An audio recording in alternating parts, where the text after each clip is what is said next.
या बातमीचे प्रायोजक आहेत सुप्रसिद्ध hotel Badepir, Laxmi market, Vijapur west आणि दुसरी शाखा जिंदाशहा मदार चौक, सोलापूर. सोलापूर तालुक्यातील बोरामणी सोलापूर हैदराबाद महामार्ग येथे शेतीच्या वादातून तिहेरी हत्याकांड घडल्याची धक्कादायक घटना शनिवारी सकाळी उघडकीस आली. दिराने भाऊजईसह तिच्या 2 अल्पवयीन मुलांचा निर्दयीपणे खून केल्याने परिसरात भीतीचे वातावरण निर्माण झाले आहे. प्राथमिक माहितीनुसार मृत महिलेच्या पतीचे काही काळापूर्वी निधन झाले होते. त्यानंतर कुटुंबातील शेतीच्या मालकी व वापराबाबत दिरा व भाऊजईमध्ये सतत वाद सुरू होते. गेल्या काही दिवसांपासून हा वाद विकोपाला गेला होता. मारहाण, शिवीगाळ अशा प्रकारांनी परिस्थिती तणावपूर्ण झाली होती. शनिवारी पहाटेच्या सुमारास आरोपीने रागाच्या भरात धारदार शस्त्राने हल्ला करून भाऊजई व तिच्या 2 पुतण्यांची हत्या केल्याचे समोर येत आहे. सकाळी ही घटना उघड होताच परिसरात खळबळ उडाली.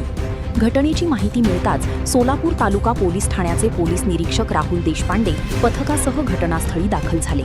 पंचनामा व पुढील तपासाची प्रक्रिया सुरू असून आरोपीला ताब्यात घेण्याचे प्रयत्न सुरू आहेत. दरम्यान या घटनेमुळे गावात शोककळा पसरली असून नागरिकांनी संताप व्यक्त केला आहे.